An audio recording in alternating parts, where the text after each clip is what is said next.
چشم بیدار.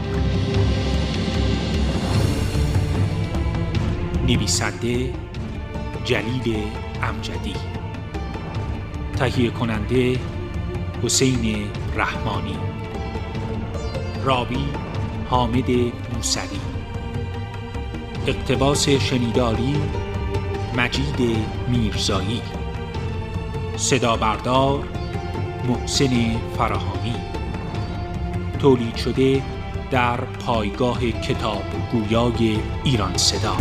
فصل حلقه محاصره پلیس ضد شورش آنقدر تنگ شد که جمع 25 نفری دانشجویان در میان انبوه پلیس گم شد. آنکه داد میزد الله اکبر محمود بود. آنکه از زیر سپرهای فولادی و میان دست و پای پلیس راهی برای فرار پیدا کرد سامان بود. پشت سرش معبری باز شد که محمود و عثمان هم از حلقه محاصره پلیس بیرون زدند. اما محمود یک لحظه آرام نمی گرفت. سامان چشمهایش را مالید و رو به او داد زد: تو که گفتی کاری به کارمون ندارن، پس چی شد؟ حاجی و چند نفر از دانشجویان هنوز وسط محاصره پلیس و سپرهای فولادیشان بودند. گاز اشک‌آور چشمها را می سوزاند و به اشکی بی امان می نشاند. تا وقتی علیه شاه و سلطنت ایران شعار می دادند، پلیس آرام بود. اما همین که شعارهای ضد آمریکایی اوج گرفت، آنها خشن‌تر از قبل به سر و صورت دانشجویان کوبیدند. تو حسن رو می بینی؟ اونم فرار کرده؟ سامان دستهایش را مشت کرده بود و مشتهایش را توی کاسه چشم می دواند. نمی توانست جلوی سیل اشکهایش را بگیرد. من تو رو هم نمی بینم پسر. هیکل دکل اون از 100 فرسخی پیداست، اما تو این دود و دم. ناگهان نارنجکی پیش پایشان افتاد و فس و فس کرد و دودی سیاه و بدبو در چشم برهم زدنی همه جا را پر کرد. صدای دانشجویان هنوز قطع نشده بود. مرگ بر کارتر.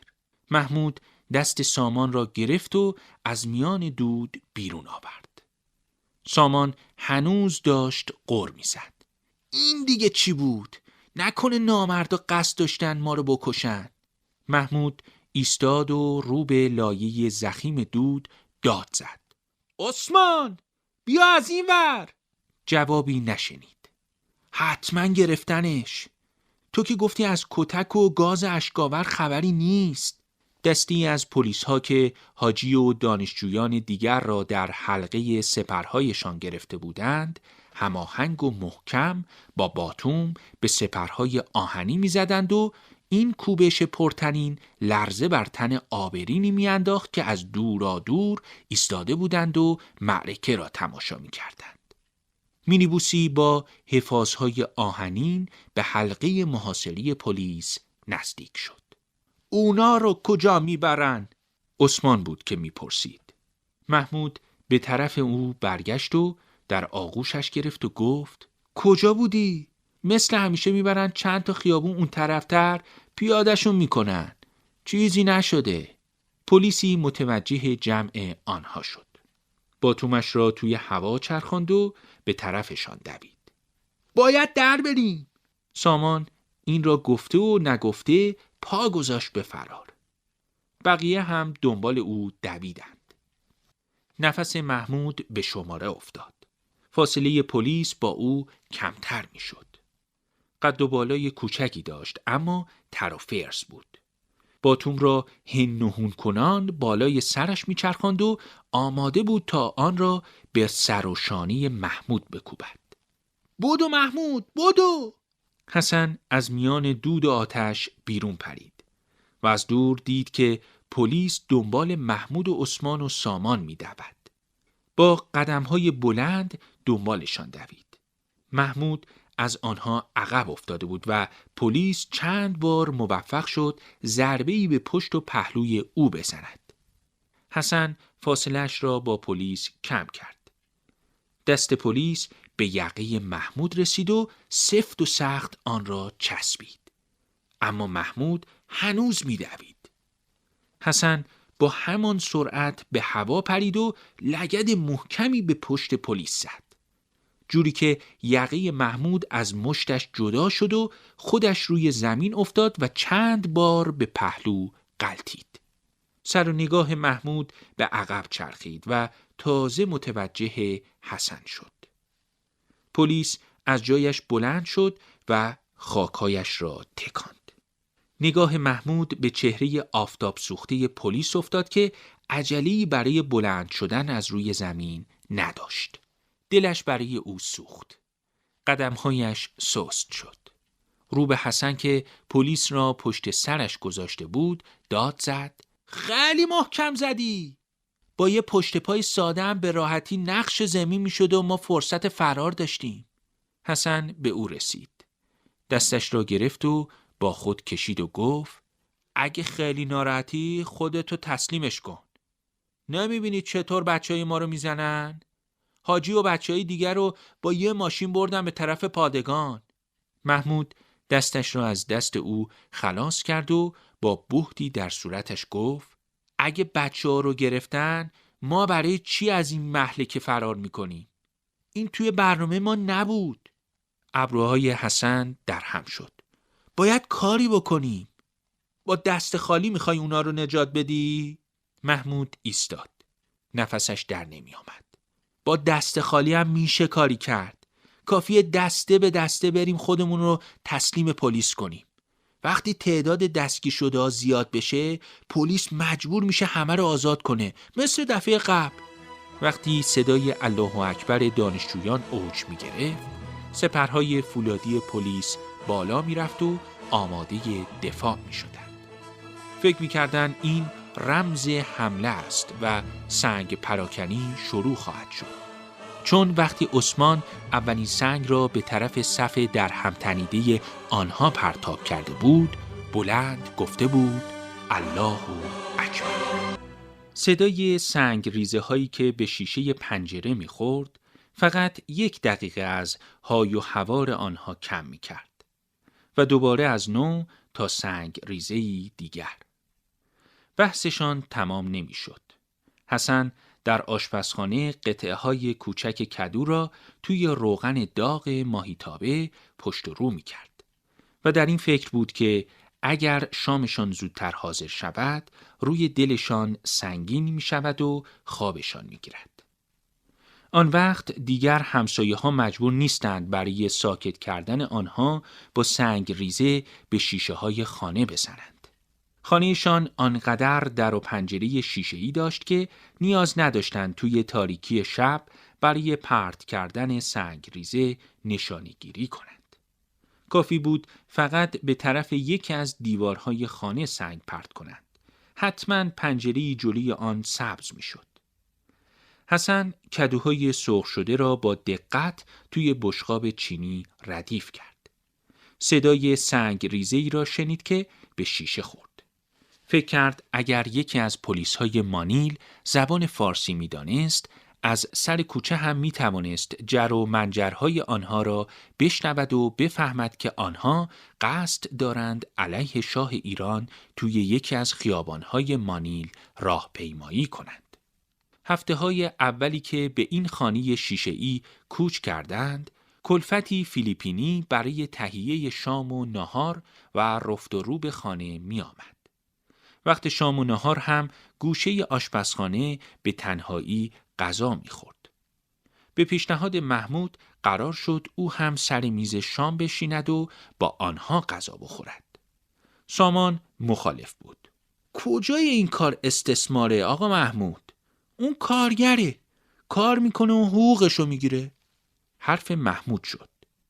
چند وقتی از این تصمیمشان نگذشته بود که کلفت فیلیپینی رفته رفته فقط شام و ناهارشان را آماده می کرد و بعد از غذا آنها را با کوهی از ظرفهای نشسته تنها می گذاشت.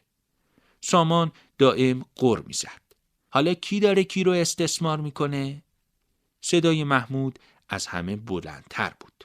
با پلیس درگیر نمیشیم. فقط سر و صدا را میندازیم. اونقدر بهشون نزدیک میشیم که مجبور بشن از گاز اشک‌آور استفاده کنن. کلفت اول که اخراج شد، کلفت دیگری استخدام کردند. او هم به روحیات آنها پی برد و روش کلفت اولی را در پیش گرفت. به پیشنهاد حسن کلفت دیگری استخدام نکردند. قرار شد از این به بعد او غذا درست کند و ظرفها را هم دیگران به نوبت بشورند. دلیلش هم این بود که او دستپخت کلفت‌های فیلیپینی را به سختی می‌خورد.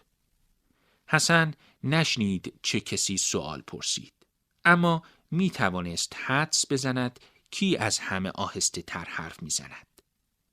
توی بحث‌های همیشگی هیچ وقت صدای حاجی بالا نمی‌رفت و دائم می‌گفت همسایه‌ها ناراحت میشن، همسایه داری کنید. باز صدای محمود آمد که داشت جواب میداد. نه، خطری نیست. در نهایت میرن چند خیابون اون طرفتر آزاد میکنن. مثل همیشه. قورباغه‌های حوض حیات آرام گرفته بودند.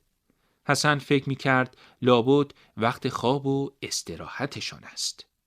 محمود هم میگفت قورباغه‌ها وقت شناس هستند. مثلا میدانند وقتی تلفن زنگ بزند، مثلا میدانند وقتی تلفن زنگ زد باید سنگ تمام بگذارند و یک نفس و بی امان بخوانند تا صدا به صدا نرسد. آن وقت باید پا برهنه بدوند توی حیاط و حرص حسن را در بیاورند و با چوب بزنند روی سطح آب تا صدایشان بخوابد و صدا به صدا برسد. صدای محمود از همه بلندتر بود. آقا حسن، چرا متوجه نیستی؟ وقتی یه درگیری مختصر با پلیس داشته باشیم، خبرش توی روزنامه‌ها چاپ میشه. خبرش به ایران که برسه، روحیه دانشجوها بالا میره. اونا که نمیدونن تظاهرات ما 10-20 نفره بوده. اصلا کمیت مطرح نیست. نفس عمل مهمه. سامان چیزی پرسید که توی جز و جز ماهیتابه چیزی به گوش حسن نرسید. اما صدای محمود واضح بود. نترس برادر من. کاری به کارمون ندارن. جناب مارکوس به خاطر یه اعتراض ساده خیابونی ما رو از کشور اخراج نمی‌کنه. بخار گرمی از کدوهای چیده شده توی بشقاب بلند شد. منظری کدوهای سرخ شده اشتها آور بود. بشقاب کدو در یک دست و بسته نان در دست دیگر. وارد حال بزرگی شد که همه دور تا دور میزی پای کوتاه نشسته بودند. پایه های میز دایری آنقدر کوتاه بود که نیاز به صندلی نداشت و رویش پر از کتاب و کاغذ بود. میز استفاده زیادی داشت. میز شام میشد، میز مطالعه میشد، میز کنفرانس و گاهی هم تخت خواب مهمانها. با دیدن او سامان با 2 دست کتاب و کاغذها را به 2 طرف پارو کرد و جایی برای بساط شام باز شد و گفت: راضی به زحمت نبودیم حسن. بهت قول میدم یه روز یه سوپ خوشمزه برای شما درست کنم که مخصوصاً از خجالت تو در بیام.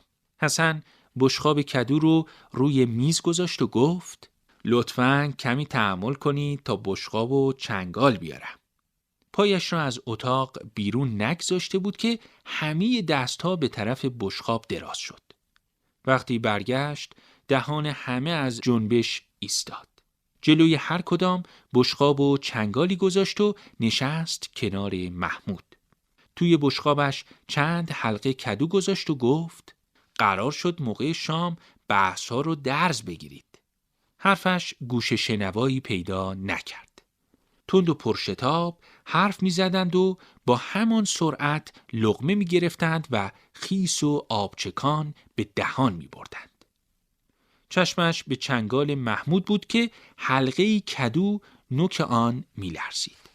محمود در هیجان بحث‌هایش بی محابا چنگالش را توی هوا تکان می داد. حاجی، بچه‌های مسجد با شما، منم چند نفر با خودم میارم. چنگالش را رو به سامان گرفت. سامان جان، تو هم فردا با مایی. فک سامان از حرکت ایستاد. من مشکلی با اعلی حضرت خودمون و جناب مارکوس ندارم. دور من رو خط بکشید.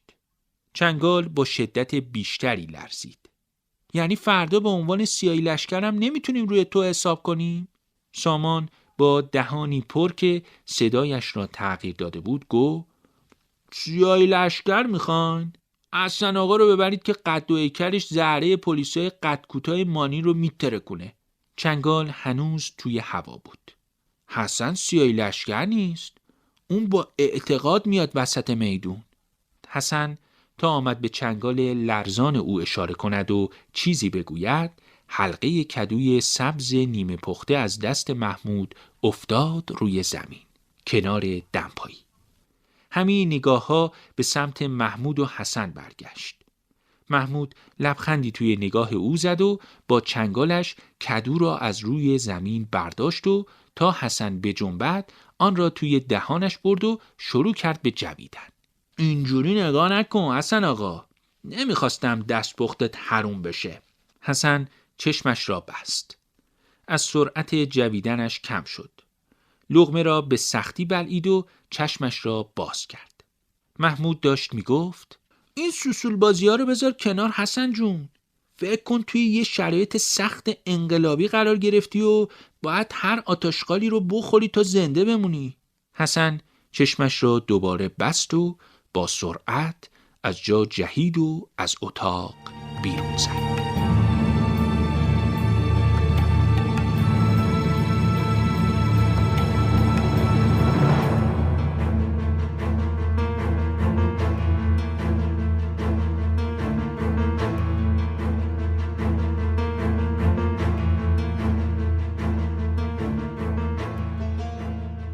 فصل 11. هر دو ماشین آماده حرکت بودند. توی هر ماشین 6 نفر تنگ هم نشسته بودند. تا پادگان راهی نبود. توی راه محمود یک بار دیگر نقشه عملیات را توضیح داد. دل تو دل عثمان نبود. پشت فرمان نشسته بود و دائم شبهه‌های جدید طرح می‌کرد. اگه نگهبانان بفهمند ما آمریکایی نیستیم چی؟ سامان خنده بلندی سر داد و زودتر از محمود به حرف اومد و جواب داد: تو که ماشاءالله قیافت خیلی آمریکاییه، اصلا نگران نباش. کسی به شوخی او نخندید. فقط محمود لبخند زد و گفت: لودگی بس سامان، جدی باش. دعا کن نقشه اول درست پیش بره، وگرنه نقشه دوم خوشایند تو نیست. این بار حسن خندید و زد روی شونه سامان که روی صندلی جلو نشسته بود و گفت: دوست دارم قیافتو تو اون لحظه ببینم. سامان انگار تازه متوجه فاجعه‌ای شده بود. زد روی پیشانیش رو بلند گفت: چرا شما متوجه نیستین؟ من هنوز فکر میکنم شما انتخاب خوبی نکردین. تا دیر نشده از خر شیطون پیاده بشین و منو از این مسئولیت معاف کنید. به خدا خوبیت نداره. من تا 2 ماه قبل بلد نبودم نماز بخونم، چه برسه. همه این بهانه ها را قبلا بارها گفته بود، اما کسی توجهی به عذر و بهانه های او نداشت. محمود به این کار اصرار داشت. سامان هنوز داشت مینالید. حالا سر دلش باز شده بود. تو خونه ما فقط مادرم میدونه قبله کدوم طرفه. پدر و برادرام هم از دین بریدن و لاقید و لامذهب شدن. برادرها که به چپ میزنن و میگن دین افیون توده هاست. بیچاره مادره. همه مشتاق شنیدن بودن. حتی حسن که همیشه سر به سرش میگذاشت. با اون ریش و موهای حناییش خود رو جلو کشید و منتظر شنیدن قصه او شد. اما سامان که عادت نداشت از زندگی خصوصیش چیزی بروز بده، ناگهان نهیبی به خود زد و برای درس گرفتن قصهش گفت: بیچاره مادر. دلش خوش بود به تابلویی که زده بود به سردر ورودی حال خونه. یه تابلو که روش با خط درشت نوشته شده بود: اشهد ان لا اله الا الله و اشهد ان محمدن رسول الله. می گفت وقتی پسرای بیدینش برای شام میان خونه، چشمشون که به این تابلو بیفته بی اختیار این شهادتین رو میخونن. شاید همین باعث بشه از آتیش جهنم بجهن. از روز اولی که سامان با جول جهازش به خانه شیشه‌ای آمد، لاقیدیش در مسائل دینی حرص همه را درآورده بود. حسن امیدی به اصلاح او نداشت. وقتی تلاش‌های محمود را برای سر به راه کردن او می‌دید، می‌گفت: نرود میخ آهنین در سنگ. بی خودتون رو به دردسر نندازین. این بشر آدم بشو نیست. اما محمود خسته نمی‌شد. هفته‌های اول هیچ باید و نبایدی برای او تعیین نکرد. بیشتر وقتش را با او می‌گذراند و حتی گاهی سعی می‌کرد مثل او لباس بپوشد و مثل او حرف بزند و حتی مثل او غذا بخورد. درست در روزهایی که همه فکر می‌کردند محمود بیشتر تحت تأثیر سامان قرار گرفته است، دیدند که او گاهی دور از چشم همه گوشه‌ای به نماز می‌ایستد. هفته‌های بعد وقتی او خواست عضو انجمن اسلامی دانشگاه شود، کسی تعجب نکرد. 3 روز از دستگیری حاجی و دانشجویان دیگر می‌گذشت و پلیس قصد آزاد کردنشان را نداشت. باید کاری می‌کردند. همه نگران بودند. می‌ترسیدند آنها را از کشور اخراج کنند. بیشتر نگران وضعیت حاجی بودند که اگر در ایران به ساواک تحویل داده می‌شد، آینده نگران کننده‌ای در انتظارش بود. نقشه محمود این بود که آنها به عنوان مستشار آمریکایی وارد پادگان شوند و سراغ حاجی را بگیرند. امیدی به فرار دادن او نداشتند، اما با این کار پلیس مانیل می‌فهمید که دانشجویان آرام نمی‌نشینند و برای آزادی دوستشان تن به هر خطری می‌دهند. اگر موفق می‌شدند از در بزرگ دژبانی بگذرند، مانع بزرگی را پشت سر می‌گذاشتند و همین یک پیروزی برایشان محسوب می‌شد. نرسیده به پادگان، توی ماشین سکوت سنگینی حاکم بود. شاید همه به عاقبت کارشان فکر می‌کردند. عثمان دیگر نمی‌دانست از چه بپرسد. زیر لب دعایی را زمزمه می‌کرد که کسی از آن سر در نمی‌آورد. حسن جایش را عوض کرده بود و حالا روی صندلی جلو نشسته بود.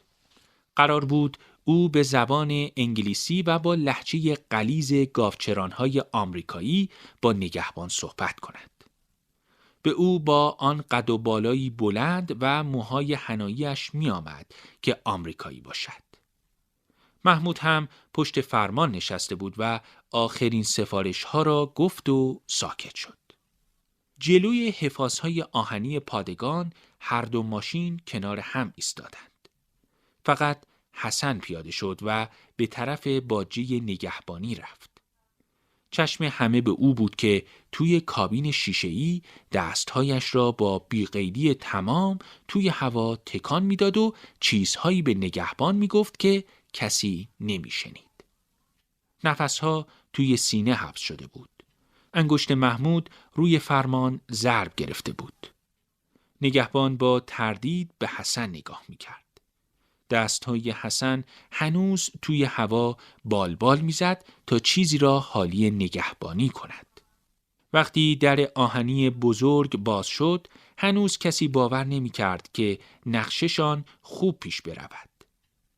حتی وقتی زیر نگاه عجیب و سمج نگهبان از در آهنی گذشتند و به خیابانی پر از درخت رسیدند، همه فکر می‌کردند شاید این نقشه‌ای برای به دام انداختن آنها باشد.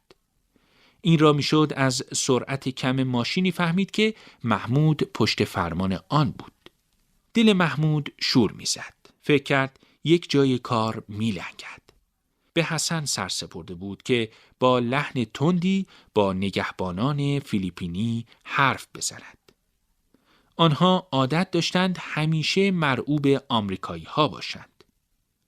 اما الان که از باجه نگهبانی رد شدند، فکر کرد وارد دام می شود. صدا از کسی در نمی آمد. سامان بزلگوییش را فراموش کرده بود. عثمان هم هر چه کرد یادش نیامد پیش از ورود به پادگان بزرگ شهر مانیل چه دعایی را زیر لب می‌خواند. هنوز از در آهنی فاصله نگرفته بودند که فریاد ایست نگهبان ته دل همه را خالی کرد. صدای کشیده شدن و جا انداختن گلنگدن آمد و صدای سنگین پوتین. سامان زد روی زانویش و گفت: بدبخت شدیم بچه‌ها. از حالا خودم و اخراج شده از دانشگاه و توی تهران میبینم. حالا نگهبان داشت با شدت تمام توی سوتی که به گردنش آویزان بود میدمید.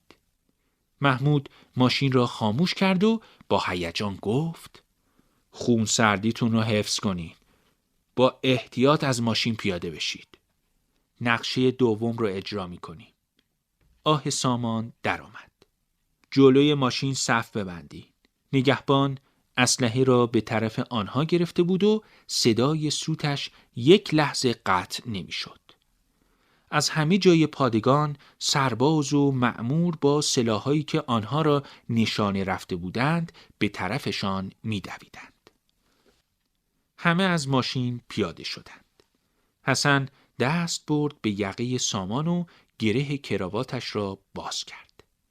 کراوات را از دور گردن او بیرون آورد و در نگاه متعجب او گفت: با کراوات که نمیشه. همه در 3 صف پشت سر سامان به صف ایستادند. سامان دستهایش را بالا برد و بلند تکبیرت الله با قورقورهای بی امانشان حیاط و خانه را روی سرشان گرفته بودند. همه جز محمود آمده بودند دور میز شام و بحث را انداخته بودند. بعد از آزادی حاجی و دانشجوهای دیگر این بار دوم بود که توی خانه شیشه‌ای جمع می شدند. نگران بودند پلیس مانیل خانه را شناسایی کند و بیخبر بریزد توی خانه و دردسر درست شود. جلسات بحث را می بردند به دانشگاه کنار چاه سیاست. چاهی که گوشه ای از حیاط چمن دانشگاه بود و وقتی باد می آمد آنجا خنک‌تر از هر جای دیگری می شد. معلوم نشد چه کسی این اسم را روی چاه گذاشته بود. اما بی ربط نبود. حتی گاهی پای همین چاه گروه‌های مخالف فکری و سیاسی با هم مناظره می کردند و کارشان به پرخاش و ناسزا هم می کشید. سامان به خاطر قولی که داده بود توی آشپزخانه سرگرم تهیه شام بود. سوپ پرملاتی بار گذاشته بود که هر کس پا به خانه می‌گذاشت می‌گفت بویش را از 7 کوچه آن طرفتر شنیده بود. چند پر سبزی جعفری را با کارد ریز کرد و توی قابلمه سوپ سرازیر کرد. تو فکر محمود بود، دیر کرده بود. از این بدقولی ها در او سراغ نداشت. مخصوصاً که حاجی هم آمده بود و عادت داشت فقط با شوخی های محمود لبخند بزند. لبخند که میزد قدری از جدیتش کم میشد. از وقتی که پا به خانه گذاشت چند جمله بیشتر نگفته بود. گوشه‌ای کس کرده بود و کتابی به انگلیسی میخواند. این روزها گرفته و تو لب بود. عثمان میگفت: از وقتی حاجی فهمیده از بین 45 دانشجویی که توی کلاس‌های اسلام شناسی مسجد کیاپو شرکت می‌کردند، فقط 11 نفر برای دوره آموزش نظامی داوطلب شدند. دائم به فکر میره و میگه یه جای کارمون ایراد داره. سامان هم در جوابش گفت: والا اگه من جای اون بدبختا بودم رحم می‌کردم. بعد از چند جلسه درس درباره جهاد که نمیشه دست بچه‌های مردم اسلحه داد. صدای به هم کوبیدن در آمد و آواز قورباغه‌های حوض لحظه‌ای قطع شد. سامان از آشپزخانه سرک کشید توی حیاط. درست حدس زده بود. محمود بود. کیف سیاهی دست او بود که قبلا اون رو ندیده بودند. قاشق و پارچه‌ای کثیف توی دست توی راهرو سینه به سینه محمود ایستاد. چقدر دیر کردی؟ حاجی احوالات درستی نداره. ما که داخل آدم نیستیم، فقط منتظر تو نشسته. محمود او را کنار زد و سر کشید توی آشپزخانه. عجب بویی، بوش توی 7 محله اون طرفترم پیچیده. حسود نباش، حاجی دلش از چیزای دیگه گرفته. سامان قاشق را به طرف او گرفت و گفت نگفتی چرا دیر کردی؟ محمود راه افتاد طرف هال. وقت ندارم، بعد از شام باید برم بوردینگ هاوس. غذا حاضره؟ یه روده سالم برام نمونده. سامان انگار چیزی یادش آمده باشد، چشمهایش از شوقی بچگانه گرد و گشاد شد و گفت یه چیزی باید بهت بگم. با دیدن حسن که به طرف آنها می آمد، حرفش را قورت داد و سر برد نزدیک گوش محمود و آهسته گفت آق دکتر داره میاد. حواست باشه موقع شام بگی اشتها نداری و بیرون چیزی خوردی. نگاه متعجب محمود روی صورت او چرخید. خبریه؟ چیزی توی اون دیگه داره می جوشه؟ حسن از ته راه رو داد زد. هیچ معلومه کجایی؟ چیه مثل خاله خانباجی ها پچ و پچ میکنی؟ دهان سامان هنوز بیخ گوش محمود بود. چشمهای محمود لحظه به لحظه گرد و گشادتر میشد. لبخندش پررنگ شد و بلند گفت خدا لعنتت نکنه مرد، جواب حاجی با خودت. حسن به آنها رسید و دست برد طرف کیف سیاه محمود و گفت چی باش سامان پچ و پچ میکنی؟ بیا ببینم حاجی، بیا ببین حاجی چه شده که اینقدر دمقه. رو کرد به سامان. غذات حاضر نشده سامان؟ سامان پشت به او رو به آشپزخانه قدم برداشت و گفت حاضره، اما نمیدونی چه آشی برات پختم. از همان روزی که سامان توی پادگان به عنوان پیش نماز ایستاد، صدایش میکرد حاج سامان. فقط این نبود، گاهی از او در مسئله‌ای فتوا میخواست و میپرسید در چه شرایطی نماز 5 رکعتی یا بیشتر واجب میشود. چون آن روز که پیش نماز شد، نماز ظهر را 5 رکعت به جا آورد. وقتی با صدای بلند تکبیرة الاحرام را گفت، نگهبانان اسلحه های خود را بالا آوردند و به طرفشان نشانه رفتند. فکر می‌کردند الله اکبر رمزی برای حمله است. چون در درگیری با دانشجویان مسلمان دیده بودند که آنها با گفتن همین کلمات حمله می‌کنند. سامان هم متوجه همین مسئله شد و قبل و بعد از رکوع و سجود با صدای خشن و بلند می‌گفت الله اکبر. خوشش می‌آمد وقتی ترس نگهبانان را می‌دید. وقتی در میان بهت و حیرت نگهبانها نماز جماعت آنها تمام شد، همه را سوار مینیبوس کردند که پنجره‌هایش میله‌های فلزی داشت. توی مینیبوس کنار هر نفر یک نگهبان ایستاده بود. همه سر به سر سامان می‌گذاشتند و از او علت نماز 5 رکعتیش را می‌پرسیدند. آخر او به تنگ آمد و گفت بابا وقتی دیدم اینا از نماز و الله اکبر میترسن گفتم بیشتر بترسونمشون. ماشاءالله تو اونقدر غرق خلوص بودی که نفهمیدی با هر الله اکبری که میگفتم چطور از ترس گلنگدن میکشیدن و اسلحه‌شون رو از زامه خارج میکردن. حسن کروات را دور گردن او گره زد و گفت بگو هول شدی و تعداد رکعت‌ها از دستت رفت. این بامبول بازی ها چیه سر هم میکنی؟ نگهبانها وقتی خنده های بلند و بیپروای آنها را دیدند کمی از ترسشان ریخت و سر اسلحه ها را پایین آوردند. فرمانده پادگان هم با آنکه می توانست سخت بگیرد به گرفتن تعهدی از آنها رضایت داد و تا شب همه را آزاد کرد. چند روز بعد هم حاجی و دانشجویان دیگر آزاد شدند. فعلا از خطر اخراج شدن از کشور جسته بودند. سامان شعله زیر قابلمه سوپ را خاموش کرد و به تعداد میهمانان قاشق و بشقاب توی یک سینی چید. توی حال دور میز شام محمود کنار حاجی دو زانو نشسته بود و پچ پچ می‌کرد. کیف سیاهش کنار در افتاده بود. حاجی هنوز سر دماغ نبود. سامان سینی را روی میز پای کوتاه شام گذاشت و بلند گفت: ما نباید بفهمیم حاجی امروز چشه؟ محمود به جای حاجی به حرف آمد و گفت: دل حاجی توی ایرانه. ناراحته که نمیتونه به ایران برگرده. امروز سفارت شاهنشاهی ایران توی مانیل بهش ابلاغ کرده که ممنوع الوروده. نگاهش توی نگاه سامان برق زد. ولی فکر میکنم سوپی که حاج سامان درست کرده حاجی رو سر حال میاره. سوغات من که خوشحالش نکرد. حسن که بشقاب‌ها را روی میز میچید پرسید: کدوم سوغاتی؟ محمود با سر به کیف سیاه افتاده کنار در اشاره کرد و گفت: 2 کلت کمری از یه قاچاقچی خریدم.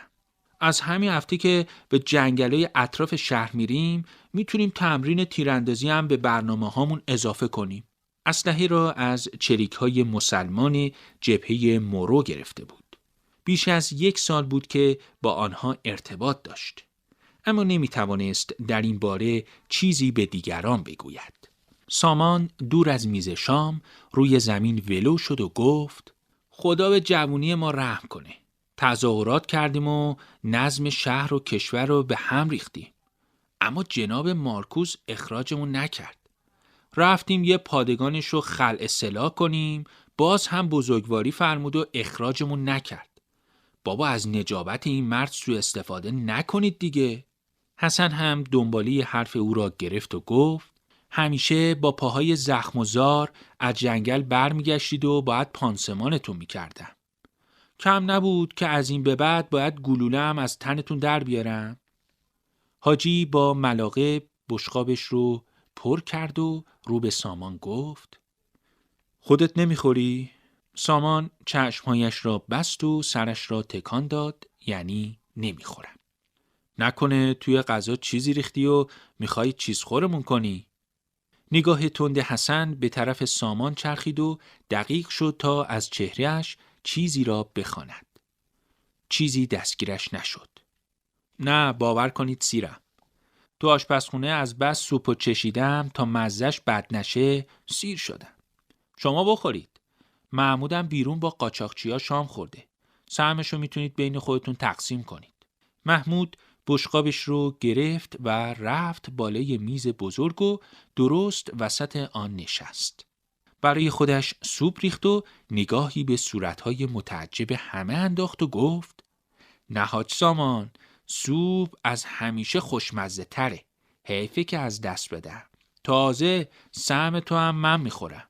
سر راست نکرد تا اشاره چشم و ابروی سامان را ببیند. اولین قاشق را که داغ داغ هورت کشید زبانش سوخت. برای تسکین درد با لرزاندن زبانش صدایی از دهانش بیرون داد که شبیه صدای قورباغه بود. وقتی لبخند حاجی را دید ادامه داد و این بار با هر قاشق سوپی که هورت می‌کشید مثل قورباغه قورقور کرد. صدای خنده از هر گوشه میز بلند شد. دوباره باران سنگریزه بود که به شیشه ها می‌خورد.